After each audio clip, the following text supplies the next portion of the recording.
बहुत ही प्यारा गीत बा। आप सब के फील करब तब बहुत ज्यादा अच्छा लगे। हमारे माता बहन भी हो जा बैठल बनी जा, सब कोई सुनता।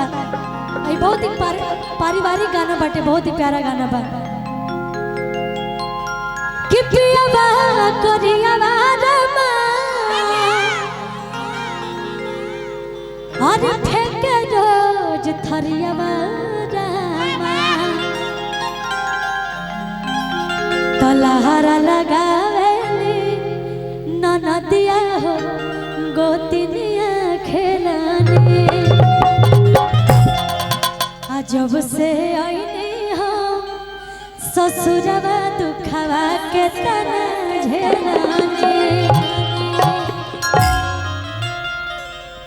चांदी जी के दुख बा जन के हमरा से बताओ तड़ी है ना। कि पियावा करियावा रमा फेंक रोज थरियावा रमा।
मानते हैं दर्द है ठीक है, लेकिन यहाँ पे हम लोग परफॉर्मेंस कर रहे हैं तो इस हिसाब से है ना। चांदी जी जरा आप उधर जाइए और मैं थोड़ा सा कोशिश करूंगी, मुझे आता नहीं है बट फिर भी है ना। कि पियावा करियावा रमा फेंक रोज थरियावा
नाटक उटक नहीं ना कर रही थी यार।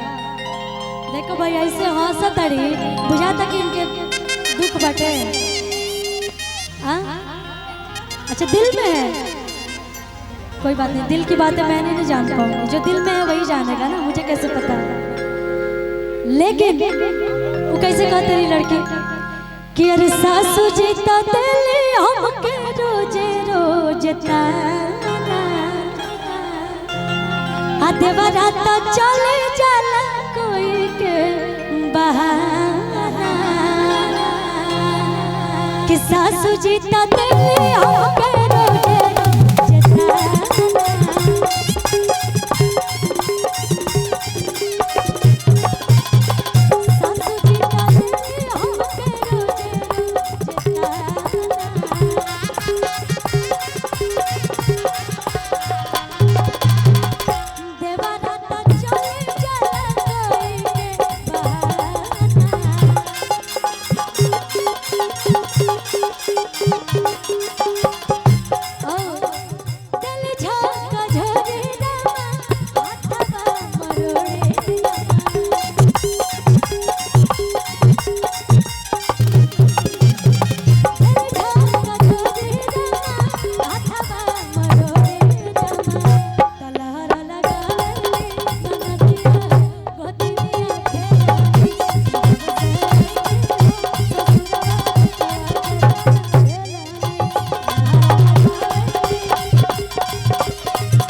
किसका किसका शादी हो गया है वो लोग हाथ उठाएंगे। इतने सारे कैमरे लगे हुए हैं यहाँ पे, आप लोग झूठ बोलिएगा तो कल पूरा यूट्यूब पे दिखेगा, फिर घर जाइएगा तो पता ही है झूठ क्या बोलना। आपका भैया के दू गो बिया भेल बतावन, उनका इतना शरीफ के ऊपर पूरा सकार लेना ना।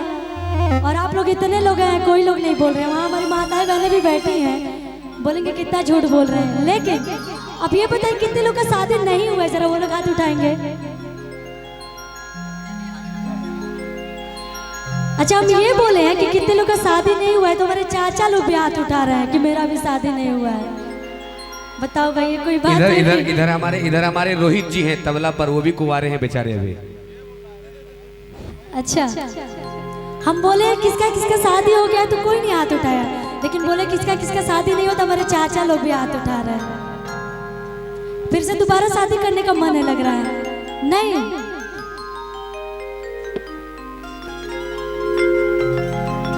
लेकिन उन लोग के लिए हम बोल देते हैं, लेकिन कोई बात नहीं।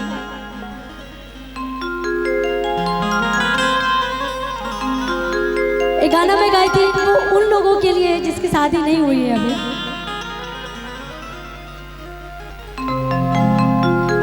कि तू लाख छुपाई में प्यार बके, तू लाख छुपाई में प्यार बके, दुनिया के पता चल जाते रे। अच्छा कितने लोग चांदनी जी से प्यार करते, एक बार हाथ उठाएंगे तो? इतने सारे आपके देख रहे हैं चाहने वाले चांदनी जी। आप लोग नहीं बोल पा रहे लेकिन हम बोल देते आप लोग की तरफ से कि तू लाख छुपाई में प्यार बके, दुनिया के पता चल जाते रे। चुप के छुरी मिले मिल में तमाजा तेरे।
अच्छा इसमें जितने लोग हैं कहीं ना कहीं किसी से तो प्यार किए ही होंगे, लेकिन ये आप लोग को लगता है, फिर हम लोग को लगता है कि हम लोग प्यार कर रहे हैं तो छुपा लेंगे, मतलब किसी को पता नहीं चलने देंगे, नहीं पता चलेगा।